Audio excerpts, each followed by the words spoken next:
ನನ್ನ ಕಡೆ ಆಟ ಆಡಕ್ಕೆ ಹೋಗ್ಬೇಡ್ರಿ. ನಮ್ಮ ಮಗ ನಿಂತು ದೊಡ್ಡವನ. ಇದ್ರ ಮುಂದೆ ₹1 ವಾಲಂಟ್ರಿಂಗ್ ಕೊಟ್ಟರೆ ನೋ ಅನ್ಬೇಕು, ಮಾತಾಡೋದಿಲ್ಲ. ಸರ್ಕಾರಿ ಹಾಸ್ಪಿಟಲ್ ಫ್ರೀ ಸರ್ವಿಸ್ ಕೊಡ್ತೇವೆ. ಇಟ್ಟು ಮಾತು ನೀವು ತಗೊಂಡ್ರೆ ಹಾಸ್ಪಿಟಲ್ಗೆ ಬಂದು ನಾ ಏನು ಮಾಡ್ತೇನೆ ನಿನಗೆ, ನೀವು ಲೈಫ್ ಲಾಂಗ್ ಕ್ರಿಮಿನಲ್ ಕಂಪ್ಲೇಂಟ್ ಆಗ್ತೈತಿ. ಏನು ಆಫೀಸರ್ಸ್ ಮತ್ತೆ ಯಾರು ನಿನ್ನ ಜೊತೆ ತಾಯಿ ಮಕ್ಕಳದ್ದು, ನೀನು ಅದೇ ತಾಯಿ ಮಕ್ಕಳದ್ದೇ ಅಮ್ಮ. ನೀ ಎಷ್ಟು ಮಕ್ಕ ತಗೊಳ್ತಿದ್ದೀನ?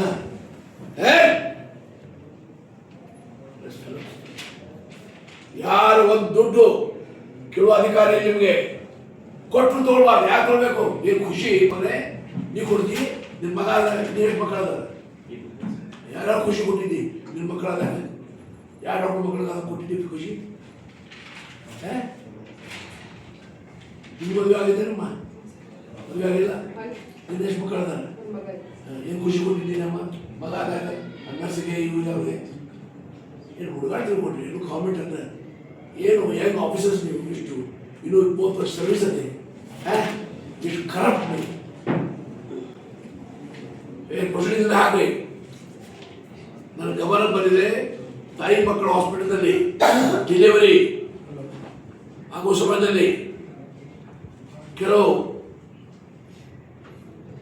ಆಸ್ಪತ್ರೆಯ ಸಿಬ್ಬಂದಿಯವರು ಹಣ ಕೇಳ್ತಾ ಇದ್ದಾರೆ, ಹಣ ಪಡ್ಕೊಳ್ತಾ ಇದ್ದಾರೆ ಅಂತ. ಇಂಥ ಡಾಕ್ಟರ್ಗೆ ರಿಸಲ್ಟು ಅಖಿಲ್ಗೆ ಪ್ರಶ್ನೆ ಕೇಳಿದಾಗ ಅವ್ರು ಖುಷಿಗೆ ಕೊಟ್ಟರೆ ನಾನು ತಗೊಳ್ತೇನೆ ಅಂತ ಹೇಳಿದ್ದಾರೆ. ಇವ್ರು ಆ್ಯಕ್ಷನ್ ತಗೋಬೇಕು DHO ಅಂತ ರೆಕಮೆಂಡ್ ಆಗಿ ಕಳಿಸ್ಬೇಕು. ನೀ ಎಷ್ಟು ತಗೊಳ್ತೀಯಮ್ಮ? ಕಣ್ಣ ನೋಡ ಕಣ್ಣ ಕಣ್ಣ ಕಾಣಿಸ್ತಾರೆ ನೋಡ. ನನ್ನ ಕಣ್ಣ ಹಾಕಿ ಕೊಡುದು ನಿಮಗೆ.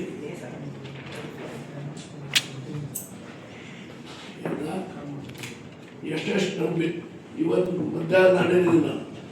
ಎಷ್ಟೆಷ್ಟು ಮಂದಿ ತಗೊಂಡು ಇಬ್ಬರು ಬಂದು ನನಗೆ ಹೇಳು, ಮತ್ತೆ ಅಟೆಂಡ್ ಬಂದು ಹೇಳು. ತಕ್ಷಣ ರಿಫಂಡ್ ಆಗ. ಇವತ್ತು ಮಧ್ಯಾಹ್ನ ಒಳಗಾಗಿ ದಾಂಡಿಲ್ಲ ಬಡವರು ನೋಡಿ ಹಗರ ಕೆಲಸ ಮಾಡಕ್ಕೆ ಹೋಗ್ಬೇಡ್ರಿ. ನೀವು ಸ್ವಲ್ಪ ಹಗರ ಆಗಿದ್ದೀರಿ ಅಂತ ನಾನು ರಿಪೋರ್ಟ್ ಬಂದಿದೆ. ಯಾಕಂದ್ರೆ ನಿಮ್ದು 7-8 ವರ್ಷ ಆಗಿದ್ದಿದೆ, ಸ್ವಲ್ಪ ಢಿಲ ಆಗಿದ್ದೀರಿ ಅಂತ ರಿಪೋರ್ಟ್ ನಮ್ಗೆ ಬರ್ತಾ ಇವೆ. ನಿಮಗೂ ಹೇಳ್ತಾ ಇದ್ದೇನೆ ನಾನು, ಅದನ್ನು ನನ್ನ ಕಡೆ ನಡೆಯೋದಿಲ್ಲ. ಎಷ್ಟೋ ಸಮೀಪನ ಯಾರು ದಿವಸ ಆಡಳಿತದಲ್ಲಿ ನನಗೆ ಯಾರೂ ಸಮೀಪಿಲ್ಲ.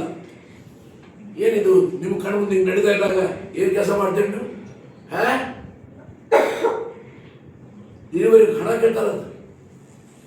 ಈಗ ಹೇಳ್ತಾರೆ ಕೊಟ್ಟಿದ್ದು ನಿಜ, ನಾವು ಕೇಳಿಲ್ಲ, ವಾಲಂಟ್ರಿ ಕೊಡ್ತಾರೆ. ನಿನಗೆ ಯಾಕೆ ವಾಲಂಟ್ರಿ ಕೊಡ್ತಾರೆ ಅವರು? ನನಗೂ ಗ್ಯಾರಂಟಿ ಹುಡುಗರ ಅದಲ್ಲ, ನಾ ಯಾರಿಗೇನು ಖುಷಿ ಕೊಟ್ಟಿಲ್ಲ, ಯಾರು ಕೇಳಿಲ್ಲ ನನಗೆ. ಮಗಾದ್ರೆ ಪೇಟೆ ಬಿಡಿ ಹಾಕ್ತೇವ, ಮಗಳಾದ್ರೆ ಚಿನ್ಮೆ ಕೊಡ್ತೀವಿ, ಅದು ಪದ್ಧತಿ ಅದೇ. ಹಣ ಕೊಡೋ ಪದ್ಧತಿಯಲ್ಲಿ ಅದೇ. ನೀವು ಎಷ್ಟೆಷ್ಟು ಕಲೆಕ್ಟ್ ಮಾಡಿದ್ರಿ ಅಷ್ಟು ಹಣ 1 ಗಂಟೆ ಒಳಗೆ ತಹಶೀಲ್ದಾರ್ ಕೊಡ್ಬೇಕು. ಮುಟ್ಟಿಲ್ಲ ಅಂದರೆ ನಾವು ಪೊಲೀಸ್ಗೆ ಹೇಳ್ತೇನೆ, ಕಂಪ್ಲೇಂಟ್ ಲಾಂಚ್ ಮಾಡ್ಬೇಕು. ನಿಮ್ಗೆ ಏನಾದರೂ ನನ್ನ ರೆಸ್ಪಾನ್ಸಿಬಿಲಿಟಿ ಇಲ್ಲ ಹೇಳೋಣ.